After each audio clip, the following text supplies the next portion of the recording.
welcome to Tiny Teacup Reads. Thank you for being here. So today is the 1st of May, which means it is time for another monthly reading wrap-up. I read 14 books in the month of April, which is pretty good, but it was mostly 3-star reads, a few 4 stars, but no 5-star reads, which is interesting. The first book that I read in April was The Body on the Beach by P.F. Ford. I listened to this as an audiobook while I was doing a bit of spring cleaning, and it was the perfect mix of engaging enough to keep me interested, but not too difficult that it needed my full attention. It is a very basic murder mystery. A woman is washed up on a beach, and the police have to find out who did it. But there were 2 aspects to this book that I really enjoyed. The first one was the setting. It is set in Wales in this really small, sleepy, rainy town. And the second is the characters. Usually with these books, I enjoy it while I'm reading it, but once I'm done, I probably couldn't tell you anything about any of the characters. But in this case, I really did end up really caring about the characters and rooting for this little police precinct to solve the case. Also, the voice actor for this audiobook was really good. He did voices for all of the different characters, and I don't know if he's actually Welsh or just really good at doing an accent, but it really added to the experience. This was a 4 out of 5 stars. I love Agatha Christie. She's one of my all-time favorite authors. And next I read The Hollow by her, and while this wasn't one of her absolute best, it was still a really fun read. In this murder mystery, a man is found shot at the edge of a pool, and his wife is standing over his body holding the pistol, so it should be pretty obvious what happened here. It turns out nothing about this crime is the way that it should be, so it is up to the iconic Belgian detective Hercule Poirot to figure out what exactly happened here. I gave this 3 out of 5 stars. I did think the whole murder mystery aspect of it was pretty predictable, but it was still a really fun read. Next, I read a book that has been on my Goodreads TBR list for like a decade at least, and this was Beauty Queens by Libba Bray. This book is absolutely insane and so much fun. The premise is crazy. A group of teenage beauty pageant contestants end up crash landing on a deserted tropical island when their plane goes down on the way to the pageant. And the girls have to try to work together and survive on this island somehow, and tensions quickly rise. And it also turns out that the island may not be as deserted as they thought it was. This book is very tongue-in-cheek and outlandish. You have to go into it with an open mind and not expect anything to be realistic. But it is so funny, and it had me laughing almost the whole time. And while I did think the ending was a little bit overly complicated and dragged a little bit, it was still such a fun read, and I gave it a 4 out of 5 stars. The Titan's Curse by Rick Riordan is the 3rd book in the Percy Jackson and the Olympian series, and one of my favorites so far. It was very engaging and had me very invested in the plot. I like that it's basically just a bunch of teenage girls running around trying to save the world, while Percy just kind of tags along and does his best. And I also think the series does a really great job of naturally aging the characters and having them grow and change in a way that feels really realistic and not too sudden. The Couple Next Door by Shari Lapina was my most disappointing read of the month. It had a really interesting premise that I thought I would enjoy. A couple with a baby go to dinner at the neighbor's house, leaving the baby alone at home asleep, and when they return from the dinner, the baby is no longer there. Sounds interesting, right? But this book had an overly convoluted plot, pretty basic and often cheesy writing, and it really didn't make me care about any of the characters at all. It is a pet peeve of mine when authors of thrillers clearly care more about having those gotcha moments and throwing in lots of plot twists and catching the reader off guard rather than writing a cohesive story, and it was clear that this is what was going on with this book. It started off pretty well, but then it just threw plot twist that none of which was done well or set up properly, and the ending really just felt like a bad soap opera. I did give it a 2 out of 5 stars because I did read the whole thing and I did want to know how it ends, but if you're looking for a good thriller with a great plot twist, just go and read Gone Girl instead. Next up, I read The Wedding People by Alison Espach, and I did a full review of this book on my channel. I did enjoy reading this book, but I was also pretty disappointed that the longer the book went on, the more generic and predictable it became, especially since it had such a strong beginning. Still, I gave it 4 out of 5 stars. I don't think I could rate it too low just because the author went in a different direction than I personally wanted the book to go, but it was a little bit disappointing. Sparrow by James Hines is a book that I've been really looking forward to. It is set in Spain during the end of the Roman Empire and centers on a young slave boy who lives at a brothel. This book was good. It was well written and it made me care about the characters a lot, but I don't think I recommend reading it. The subject matter of this is just so tough and uncomfortable to read.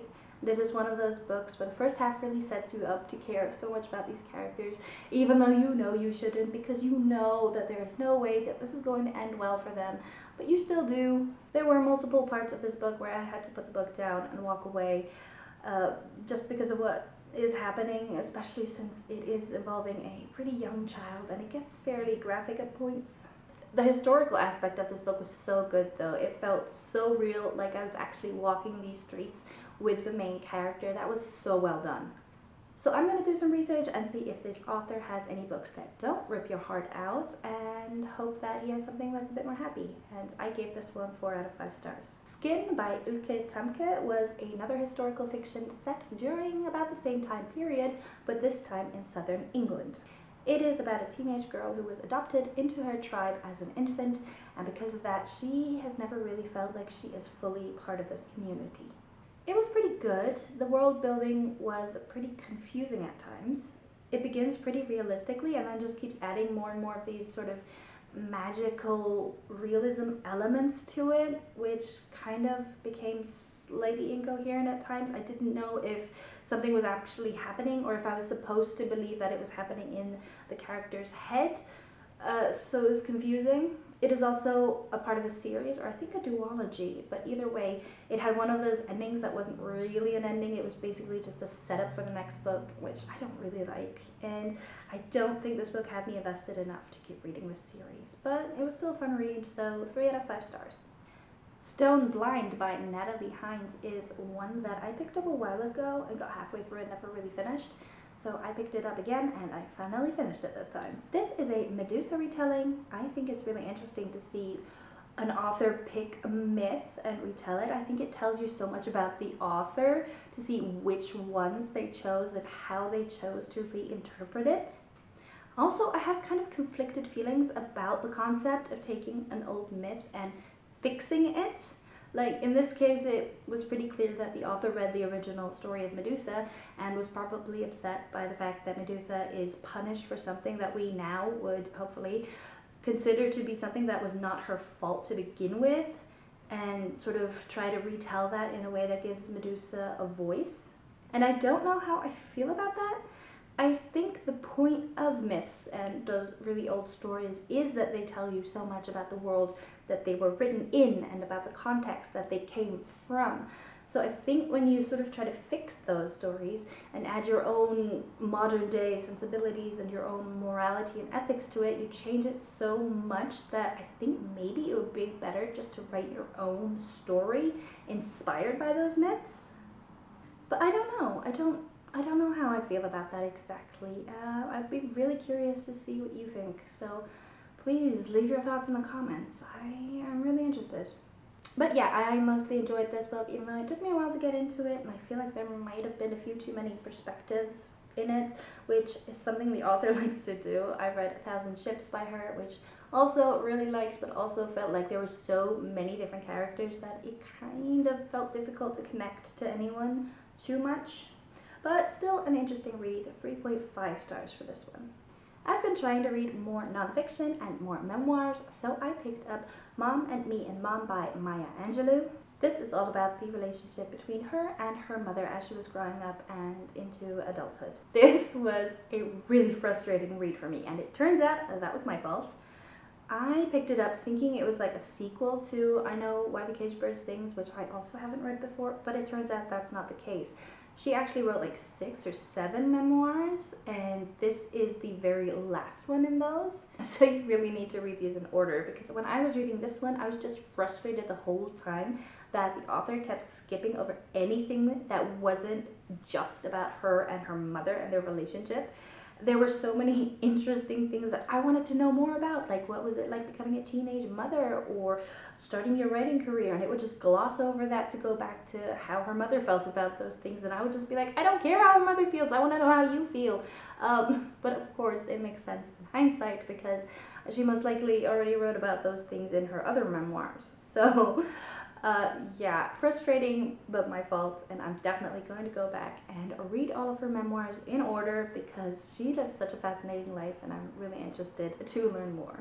So I'm not going to rate this one until I have read the other ones and can sort of rate it in its full context. Then I read Tuck Everlasting by Natalie Babbitt. This is a middle grade book, so it has really simple writing, but it is also very interesting. The main character in this is Winnie, a 10-year-old girl who runs away from home and into the forest behind her house. And there she meets a family that is immortal. They have drunk from the spring in the forest that grants them, I guess, eternal life. They no longer age, and the conflict here obviously arises from the fact that if everybody figures out that this is what that spring can do, that they are all going to want to drink that water. But this book makes the case that living forever and being immortal would be really lonely and isolating. And I love books that are for children but introduce such interesting concepts and get them to think. Like, the whole time I was reading it, I was thinking, well, what would I do? Would I choose to drink the water? Do I think that being immortal would be worth it? And I love the idea that young kids are going to read a story that is written really simply but gets them thinking about those sort of things. So 4 out of 5 stars. Girl with the Pearl Earring by Tracy Chevalier is another one of those books that have been on my Goodreads TBR for about 10 years, and I finally got to this month. This is set in 17th century in the Netherlands, and it is about Vermeer, the famous painter. Well, actually, it is about the teenage maid who works for him and his family. This book had really good world building. It felt very real and accessible, and I loved seeing this world not from the perspective of the famous painter, but from the perspective of a young woman, a working class woman, and to see how she experiences this world.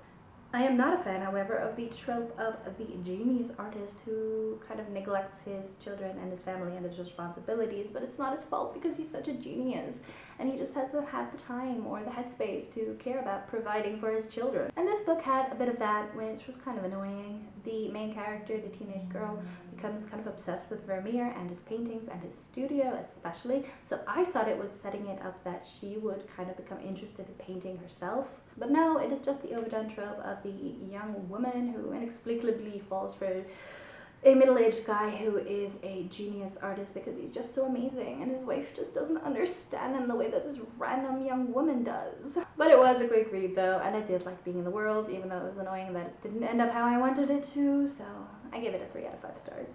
The 5 People That You Meet in Heaven is by Mitch Albom. This was a very quick and very easy read.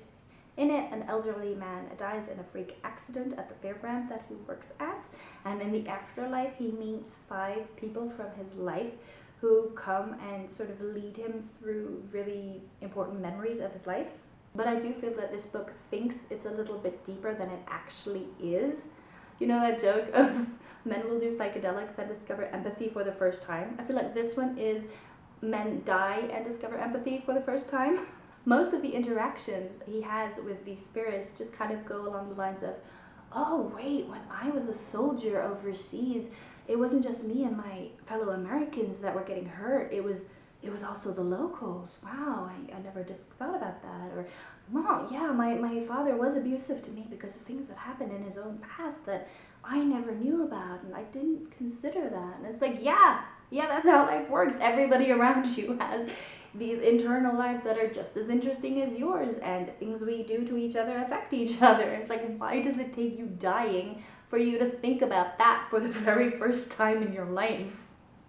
But I guess if you're the kind of person who has never really considered about the fact that other people are also people and that the actions we do affect each other, then I guess this would be really deep.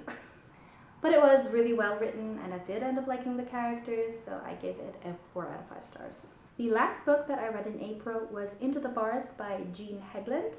In this one, modern society collapses, but not all at once because of like a war or a disease, but over the span of a few years because of several factors.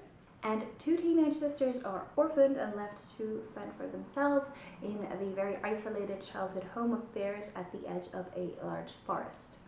This is about them trying to survive and also trying to make the decision whether it's best to stay where they are or to try to go out and find other survivors. It was really interesting. I think the author does a really good job of showing that tension that would happen from this situation, both internally with making your own decisions, but also in relation to these two sisters.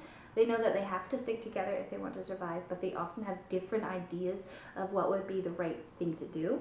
So really interesting premise, but it wasn't anything completely mind-blowing, so 4 out of 5 stars. So that was it. That was all the books that I read in the month of April. But what about you? What was your favorite book that you read in April that you personally give 5 stars? Please let me know in the comments because I want to read some more 5-star books in May. That's it from me. Thank you so much for watching. I hope you have a wonderful day, and I hope that I will see you in the next video. Bye!